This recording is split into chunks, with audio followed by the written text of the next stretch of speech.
and forget.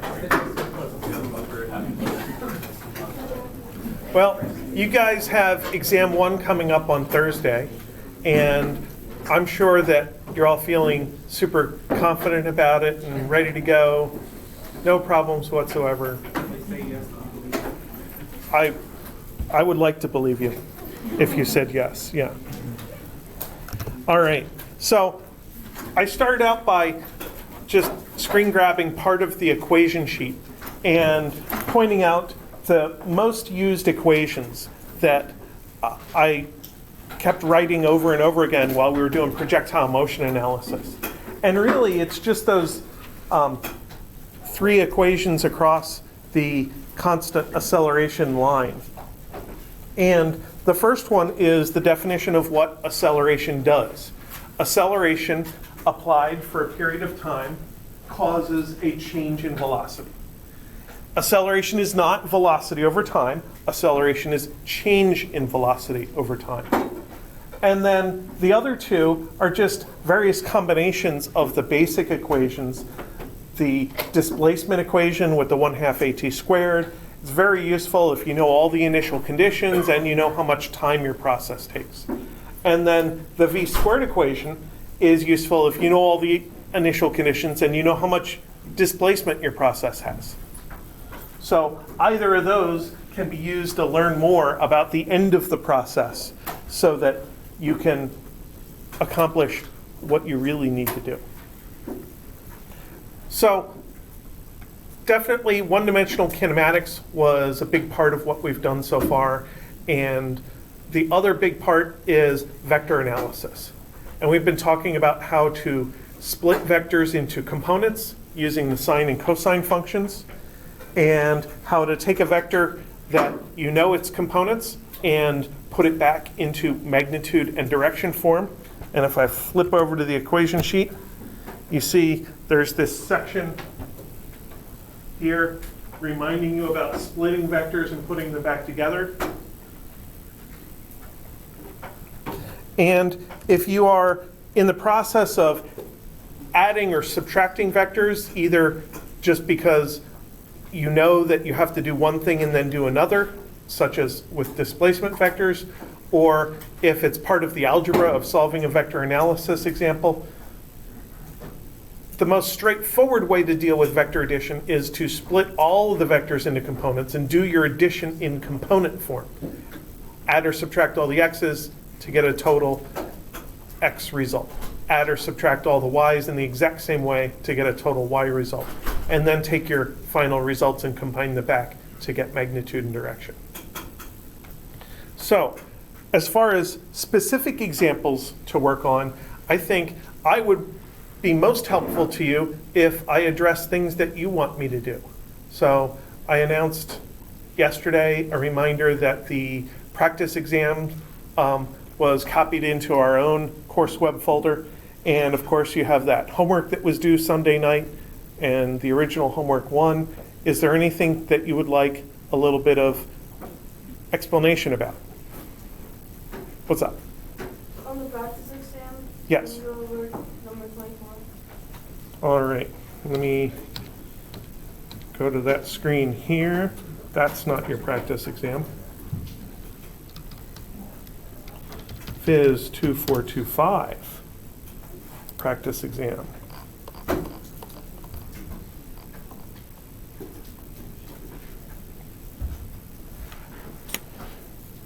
Sure. So the topic there, I would call that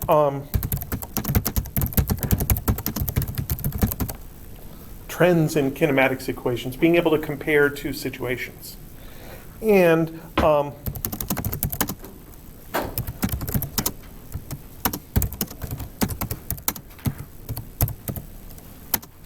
if you have either the initial or the final velocity is equal to 0, the v squared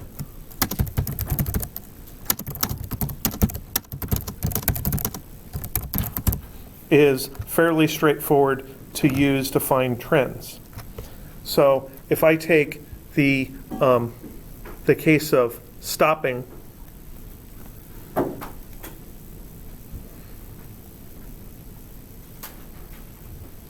then V final is equal to 0, and V final squared is equal to V, well, let's call it x, V initial x squared plus 2a sub x delta x, that's the V squared equation, that turns into 0 equals V initial x squared plus 2a sub x delta x. Which basically means V initial squared, V initial x squared is minus 2a sub x delta x. So in that number 24, if you have a constant acceleration and you just think about the process of stopping from a different velocity, then the relationship between the velocity and the distance is a proportionality where the velocity is squared. So if I take same a sub x, then v1 squared over v2 squared is equal to delta x1 over delta x2.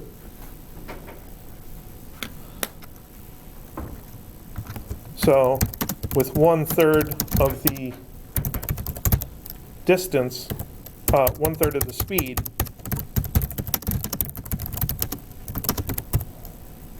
the distance is 1/9. And that comes from transforming this from a statement about one situation to dividing it, canceling out common factors. The -2 got canceled, the acceleration got canceled, and now it's a statement about comparing two situations. And the ratio of velocities squared is the ratio of distances. So that's an extremely common way that we have to be able to read equations in science and in engineering, to boil it down to a pure proportionality with exponents, with powers, and be able to think about how changing one variable causes another variable to change. What's your major? Electrical engineering. So you're going to have to take thermodynamics. And thermodynamics contains a lot of this. Now, one of the keys here is that I got to declare that it was the same acceleration in both cases. That made this division process cancel out the accelerations. In thermodynamics, when you do this, sometimes that other variable that you're not specifically talking about has an implied relationship with the others, so you can't declare that it's constant. You have to use something else about it. So I don't know if any of you have seen ideal gas laws or diatomic gas laws or anything like that in chemistry or in any kind of thermodynamics, but they'll come up when you take thermodynamics. So this isn't an automatic thing where we just get to ignore the acceleration, but if we do know it's a constant acceleration, because we said that this car could slow from a given speed, then I guess in this particular example, I hadn't phrased it specifically enough to say that the acceleration was definitely the same in the two situations. But all of our kinematics analysis has been at constant acceleration. So if it's the same car and the same road, you can kind of assume that it's able to achieve the same acceleration. So the V ratio was 1/3, both V's get squared, so overall this turns into 1/9, so therefore this has to be 1/9.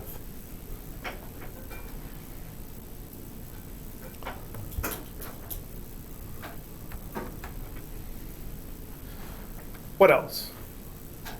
Number 28. We can look at number 28.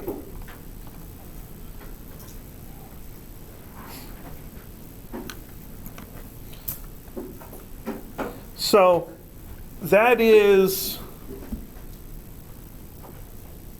one of the more complicated things to have to solve for. Was that one of your homework questions also, I think? Solve for V in a basketball situation. Yeah. So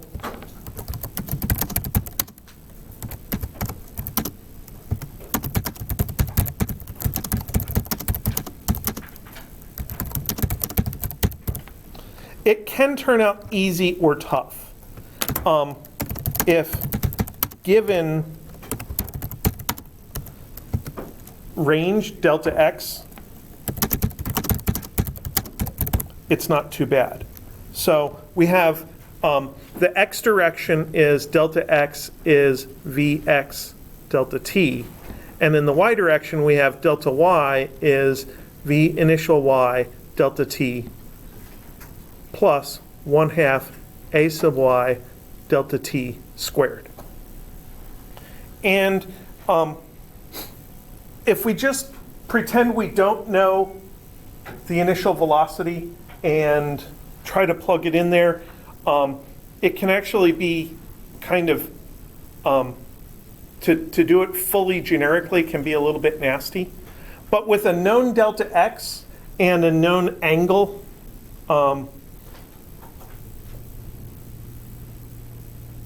it's actually not so bad. And it's especially the known angle part that makes it easy. So what did I do here? So I had delta x is 10.0 meters. Theta initial is 45 degrees. And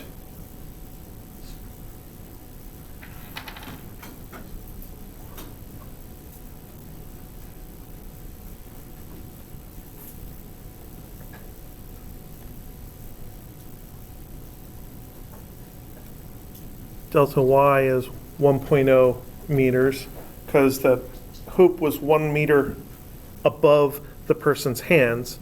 So I plugged that in there and I said my VI cosine 45 degrees times delta t. So that's one equation. And then my y equation, and with my y equation, I can do something similar.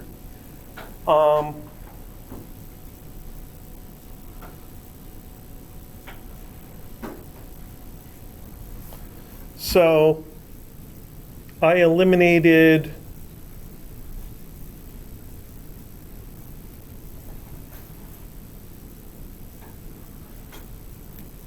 let me see if I can figure out the best way to explain this. VI delta t is 10.0 over cosine 45 degrees. My delta y equation is 1.0 equals VI sine 45 degrees delta t minus 1/2 g delta t squared. So at this point I have two equations and two unknowns, which should be solvable. The trick here, I think, the easiest way to explain it is these two unknowns are multiplied here in this equation, and they're multiplied the exact same way in that equation.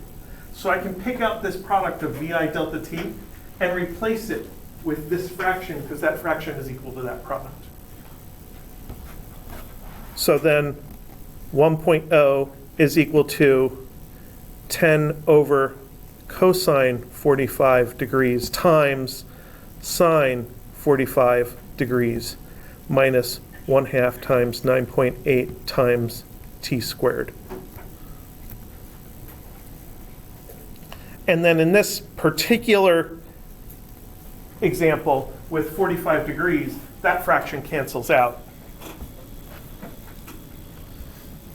And you get 1.0 is equal to 10 minus 4.9 t squared, or negative 9 over negative 4.9 is equal to t squared, which gives you t equals 1.355. So the drawing would look like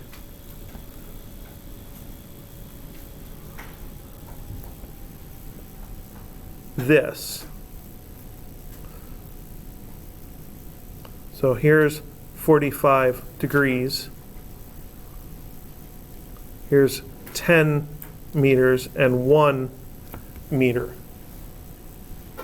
And the issue here is to make the parabola bend down and hit that exact point instead of going too fast and too long or too slow and too short. So there should only be one final velocity, which makes it work. And the trick is to find a way to eliminate one of your two variables, if not both, from the two equations and two unknowns up here. And by doing this substitution, or even just eliminating VI by itself, you end up with a quadratic equation for t. And once you're at this point, then you can solve for t. And then once you know t, you plug it back in here to solve for v.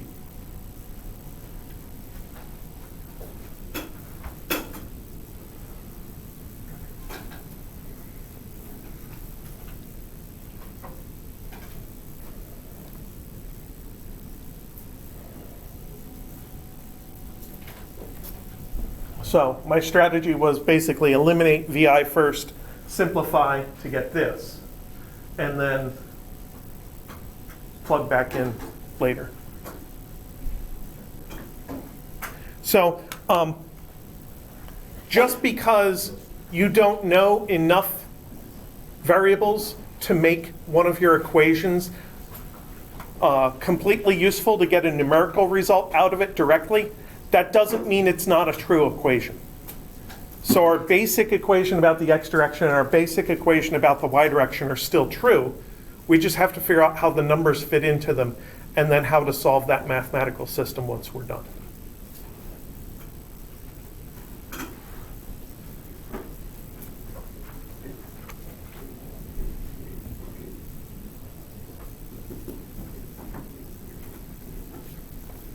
So, did that kind of explain how I did it?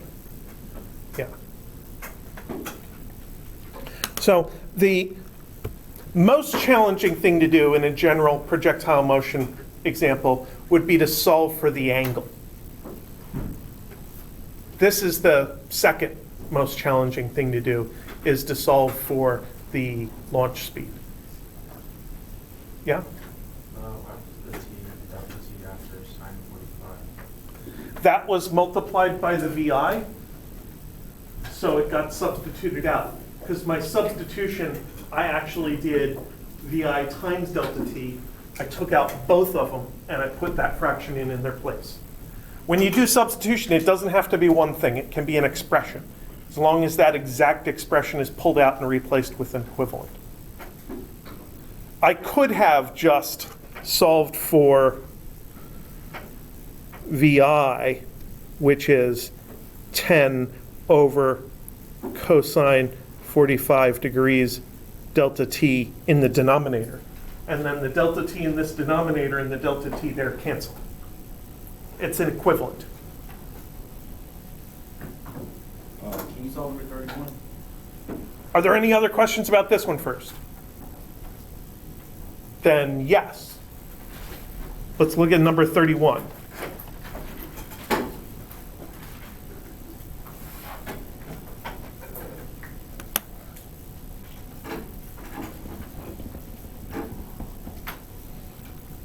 So number 31 involved a vector addition.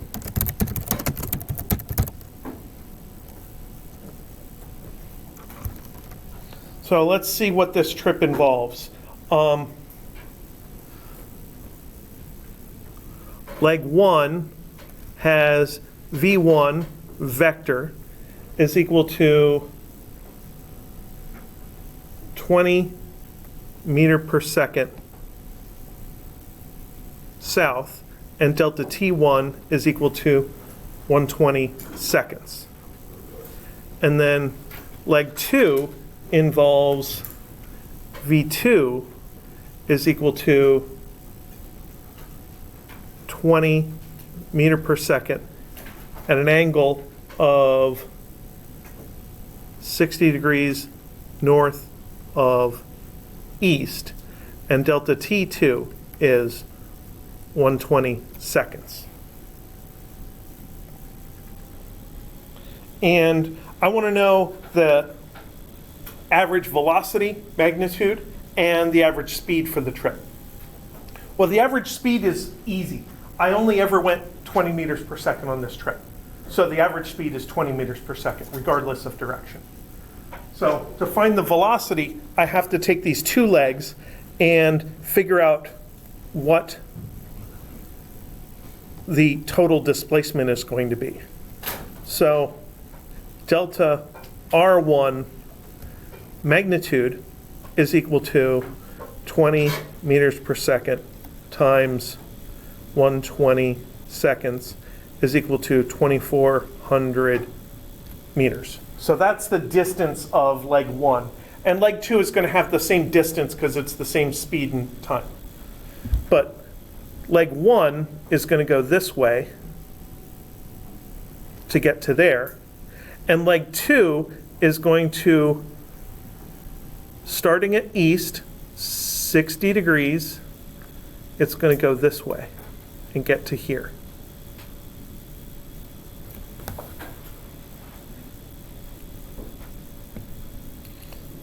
So I need to think about delta x1, which is 0, delta x2, and then delta y1, which is minus 2,400, and delta y2 is something. Wait, can you explain how delta x1 is 0? Because leg 1 is down here, pure y direction. So it doesn't move in the x direction during leg 1. So this is delta R1, and this is delta R2. So if you are dealing with a diagonal vector, you need to use sine and cosine in order to figure out your components. But if you're dealing with a cardinal vector that is straight up or down in your diagram, straight left or right, you should not use sine and cosine to find your components. You should look at it, decide what direction it's in, and put all of the magnitude in that direction. So I look at V1, which is south, which means that the displacement is down in my diagram, south in my diagram. So I put all 2,400 meters worth of magnitude into the y direction in the down direction. And none of it in the x direction. So when I do x squared plus y squared on vector 1, it still comes out to a total magnitude of 2,400. X squared plus y squared and then square root is 2,400. Now I need to figure out for the second vector what that's going to look like. Now, with the second vector, it is diagonal. So I need to think about my vector components. My angle is measured counterclockwise from the x direction, which means I can just knee-jerk use the regular polar coordinates transformation. That is magnitude cosine theta for x and magnitude sine theta for y. Because it's counterclockwise? Because it's counterclockwise from rightward.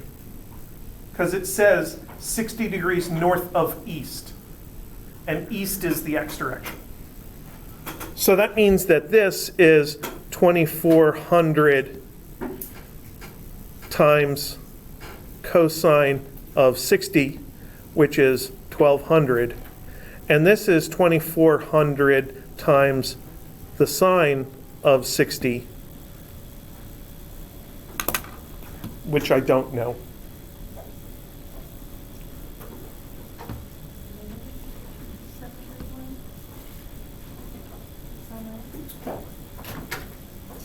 $731? 2,400 times sine of 60. How about 2078?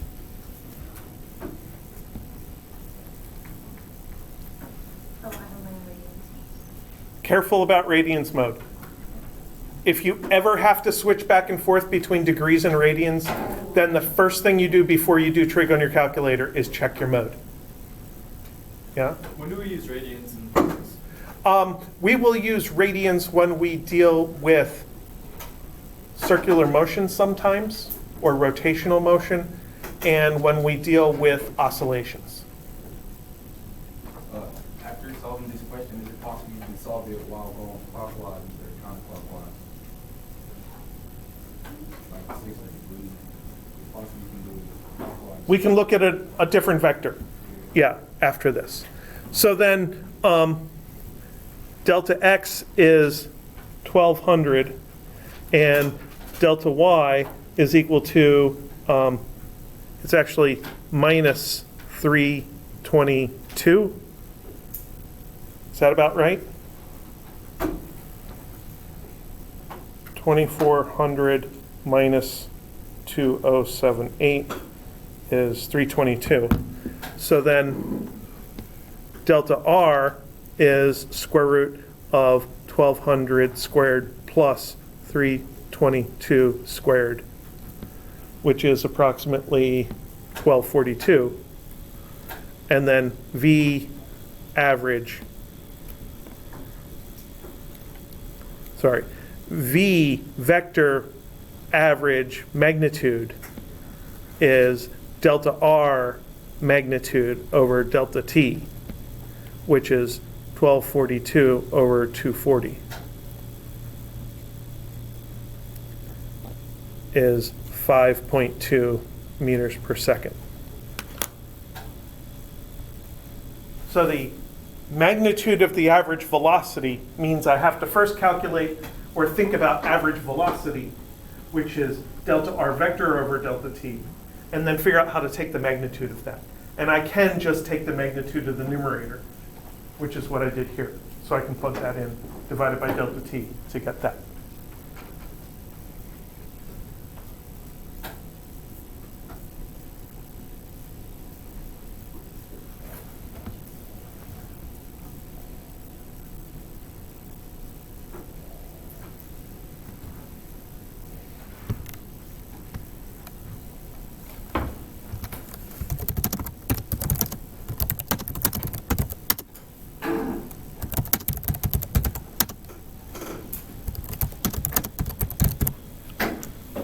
Okay, that second leg is also 30 degrees east of north.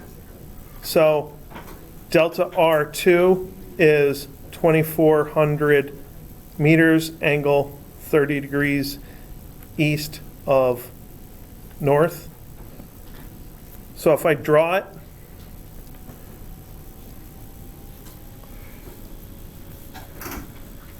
it's up that way with my 30 degrees there. So that means delta x2 is 2400 sine of 30 degrees, and delta y2 is 2400 cosine of 30 degrees. So compare that to what we did. When we used the 60-degree angle, it was from the x-axis. So cosine went with the x. When we use that 30-degree angle, it's from the y-axis. So cosine goes with the y. And these will numerically be the same thing. So this is still going to be 1200 and 2078. Yeah. What if it's reflected over the x-axis? So if it's leftish or if it's downish, then if you're going to use the given angle from a weird axis, you have to think about your pluses and minuses here. So if it was left, you'd have to make the x component negative, because you know the result has to come out negative, but the sine or cosine of a small angle is not going to generate the minus sign for you. You have to put it there. If you're doing, I call this the triangle trig version, whereas this is the extended trig version, where you just use your angle measured from the x-axis, and the cosine or sine will automatically generate your minus sign if your angle is above 90 degrees. Yeah? What is it, 240 come from? That was the total time. It was 120 for the leg 1 and 120 for the leg 2. So this was leg 1 plus leg 2.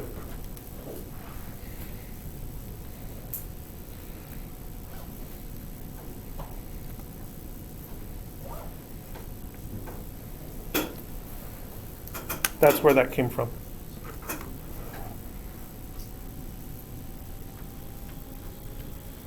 Okay. So that was a nice vector addition example to go through. And vector addition is kind of just an introductory math topic for us right now. Hopefully it's a review math topic for you, but when we start doing forces next week, we'll do a lot more vector addition, and we'll have to make a lot more conclusions from the vectors that we know in order to discover unknown vectors. What else should we do? Can we do homework problem number 11, the second homework? Second homework. There we go.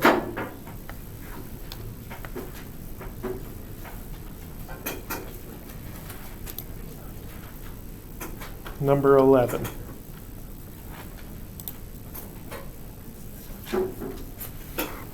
The mug sliding off the bar. So the horizontal launch is definitely the most important fundamental example of projectile motion. So in this case, we're given a particular height.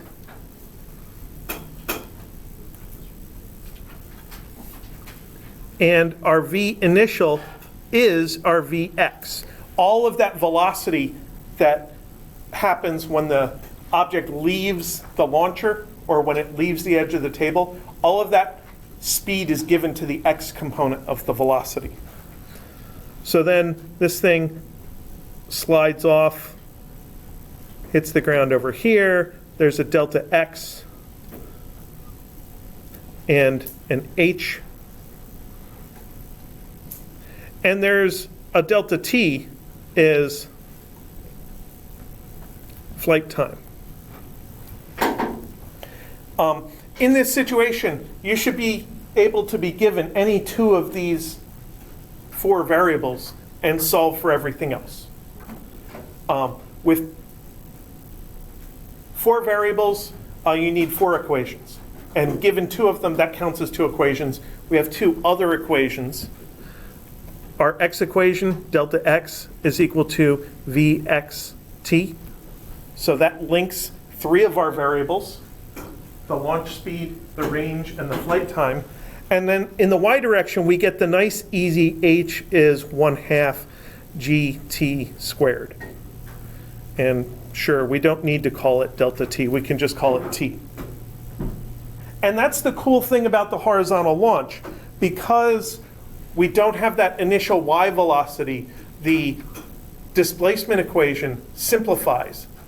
The displacement equation usually has here that v initial times delta t term in it.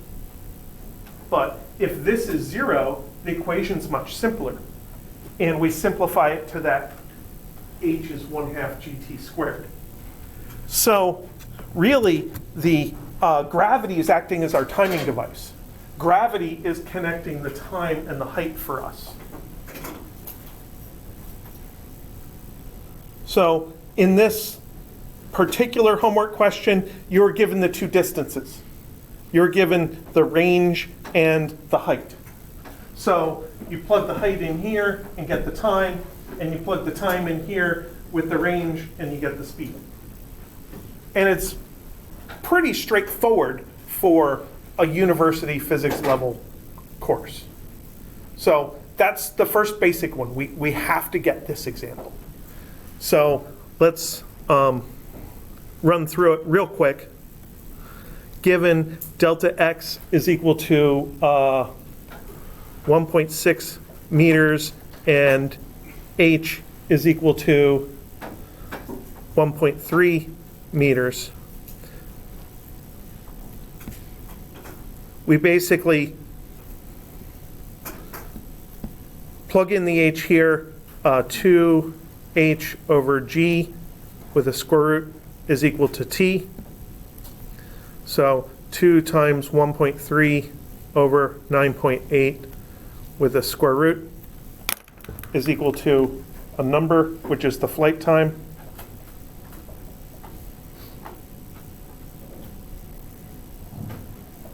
Square root 2 times 1.3 divided by 9.8 is equal to 0.515 seconds. And then we plug that into the x equation. 1.6 is equal to Vx times 0.515 to get 1.6 divided by 0.515 is equal to 3.11 meters per second is Vx. So that is the launch speed. It did go one further step and ask about the landing velocity or the impact velocity. We still get to use the same Vx, but now we have to find Vy. So what we know is delta Vy is Ay delta t. That's one of our other basic kinematics equations. So we can take that negative 9.8 with the 0.515 to get an y component of impact velocity of negative 5.05. And then to find the angle, use the inverse tangent.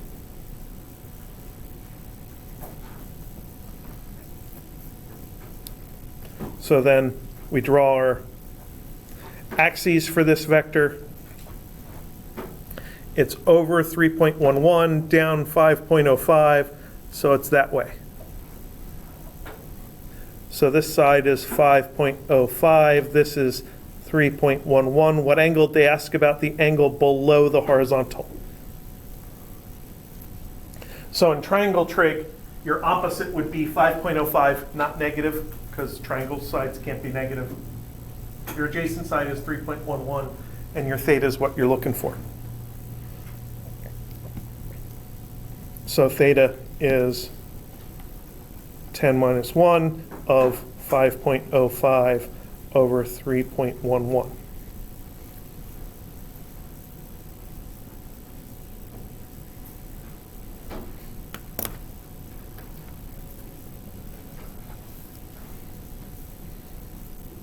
So that's just using straight trig definition, SOHCAHTOA, not thinking about it as a polar coordinates versus rectangular coordinates transformation.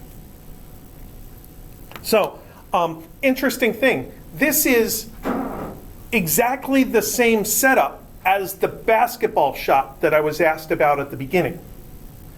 But in the basketball shot, the math turned out more difficult.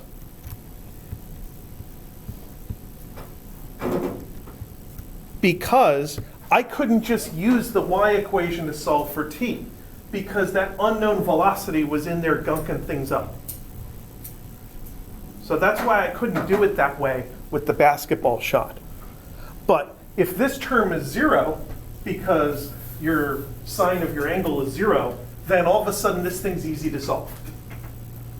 And the basketball shot, sure, it's upward with a positive delta y, whereas ours on the next page is downward with a negative delta y.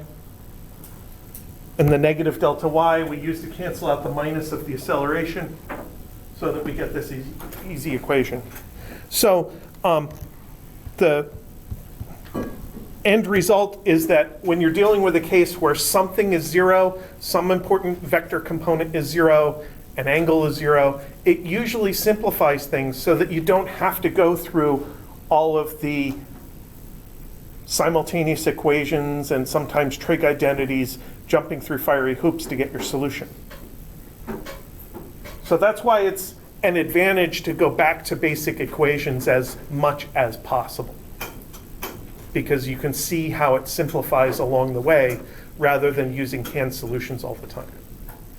Now, once you get used to a particular analysis, if it's your job to do that analysis on the same bridge or the same bridge design every month in a different state, then you get used to the end solution. So you don't keep going back to the very beginning of the analysis every single time. But when you keep hitting different analyses every time, it's good to go back to the beginning and apply the same basic equations.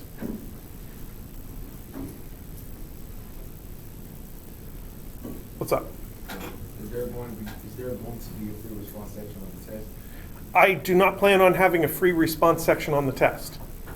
So I plan on having it be all multiple choice.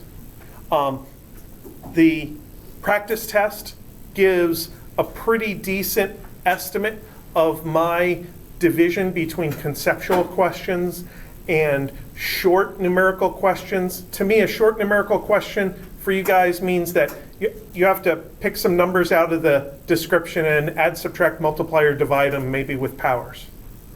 That's a quick calculation where basically you can get your answer with one formula. You don't need to do a bunch of algebra to figure out what to type on your calculator. And then one or two analytical scenarios where you have to do multiple steps of analysis to get to your answer. And then intermediate results will be 3 or 4 questions along the way. So as an example of something to look at in that direction, if you look at your lab instructions webpage and look ahead to the pre-lab practice for next week. Wait, what lab are you doing now? 3. You're doing lab 3 now. Okay, so you're going to do projectile motion next week, which is, to me, a lot of fun. You're shooting that all around the room, measuring how far it goes and stuff. And you also have to do the theoretical prediction of how far it goes. Definitely you want to get the computer to do that prediction because you have to do it 10 times. But if you look at the pre-lab practice for lab 4, it leads you through a horizontal launch, just like the one that I just did, and it leads you through a diagonal launch from height. And I think this is good practice for the test. I intend to do some kind of involved projectile motion example. And the most basic kind is given initial conditions, calculate the final state.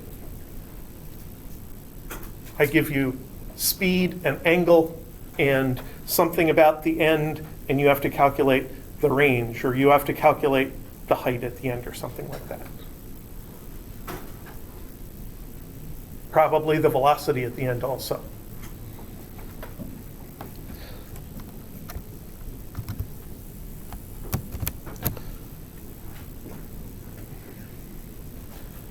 So, I'll even write that down.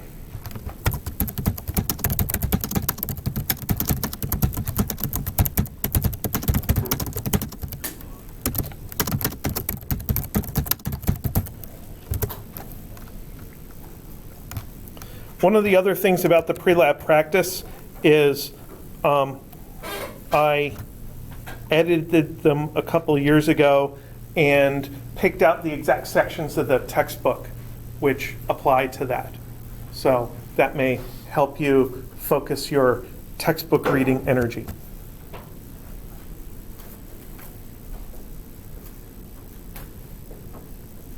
All right.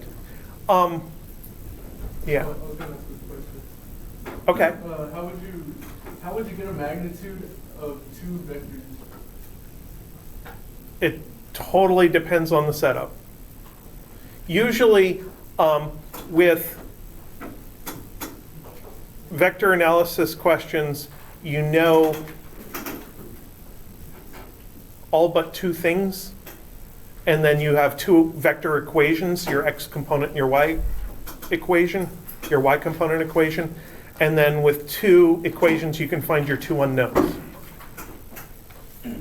Sometimes the most challenging thing to have to do is to calculate an angle. And it's not too bad if you can find the x and y component of a single vector, then you can throw them into an inverse tangent and find an angle. I think maybe the hardest question that I put on the homework this semester is that Coast Guard chase question from homework 2. And I wouldn't mind kind of showing you the easy way to think about that question.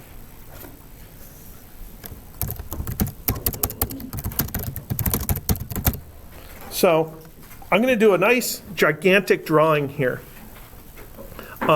In this setup, we are down here at the origin, and we see some bad guys up here. So this is one vector. I'm going to call it R1 vector. And this is described as being a fixed distance at a 15-degree angle east of north. So we see some bad guys up there at a bearing of, I would call it 75 degrees as a physicist because I measure things from east, but a navigator would call that a bearing of 15 degrees.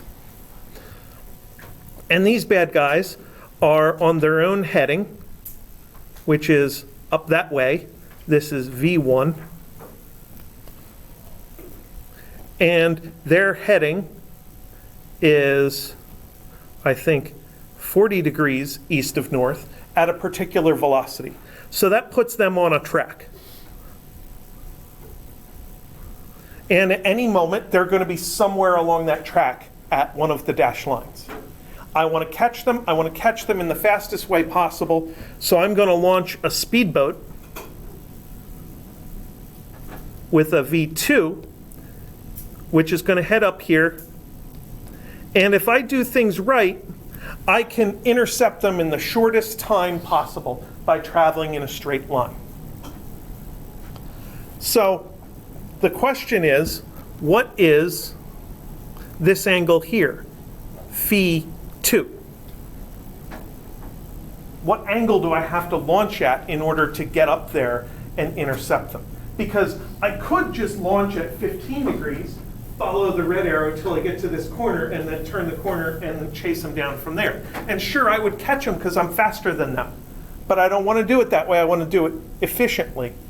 So the key here is that this distance is fixed, maybe 40 kilometers. This speed is fixed. This is maybe 12 t. So the speed is 12 kilometers an hour, and in order to find the length of this side of the triangle, I just multiply it by the amount of time. And this side of the triangle, this is maybe 35 kilometers per hour times t to find that side of the triangle. Now in this triangle, I actually know this angle here.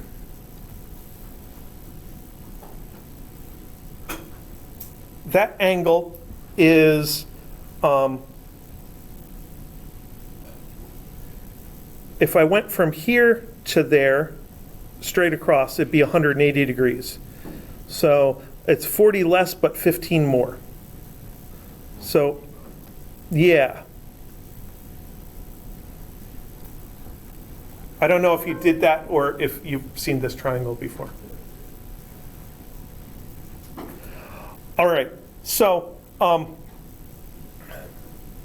there are a couple of semi-obscure rules from trigonometry called the law of sines and law of cosines that are really just shortcuts. They're mnemonics for a bunch of the vector analysis that we do normally. And the law of sines here works really, really well because it basically tells us that 12t over the sine of, let's call it alpha, alpha is equal to 35t over the sine of 155 degrees. And that law of sines equation, the law of sines basically says sine A over angle A is equal to sine B over angle B is equal to sine C over angle C. That equation actually allows us to calculate this angle alpha that I labeled in the diagram, opposite to the 12t side. Because this fraction is proportional to t, this fraction is proportional to t, and the t's cancel. So that turns into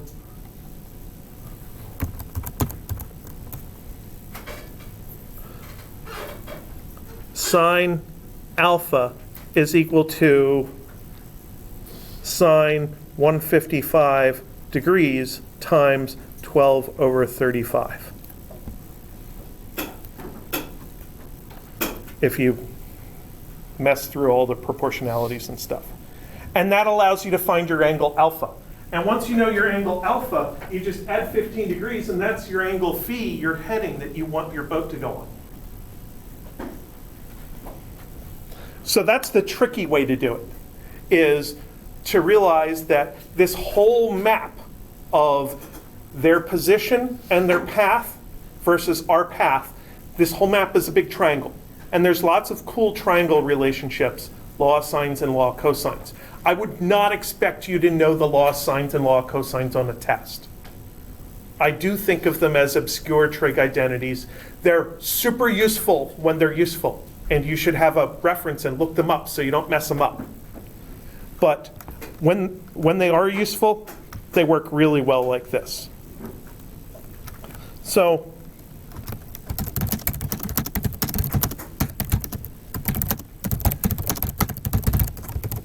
how can we do this just using vector components? Well, what we're looking at is a vector equation that basically says R1 vector plus V1 vector t is equal to V2 vector t.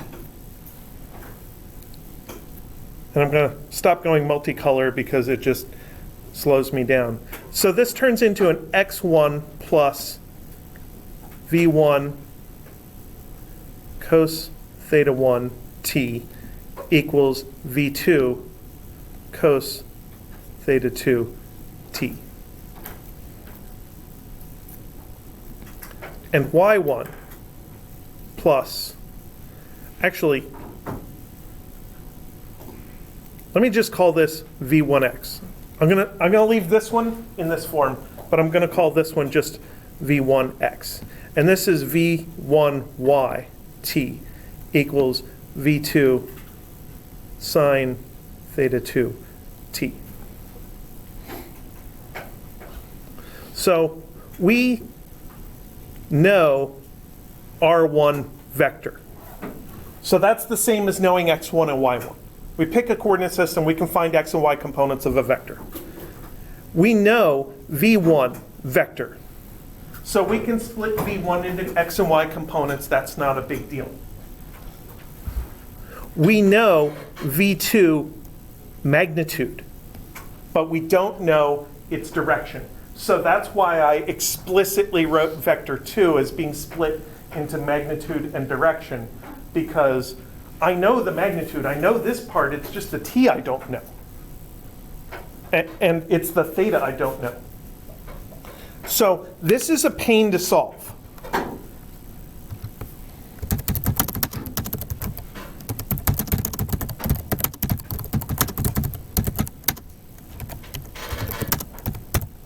Unless somehow we can finagle it so x1 is equal to 0. Imagine a world in which x1 is equal to 0.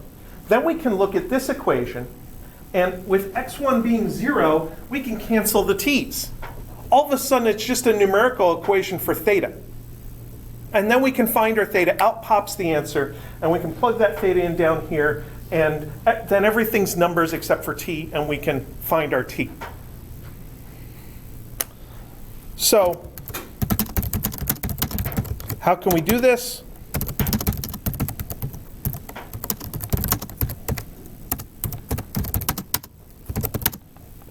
We put the y-axis along the R1 vector. So if I go back up here, draw gray, here's my y-axis, here's my x-axis.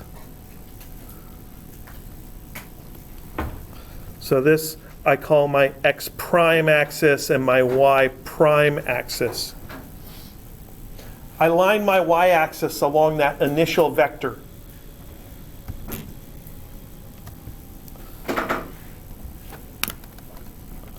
So x prime and y prime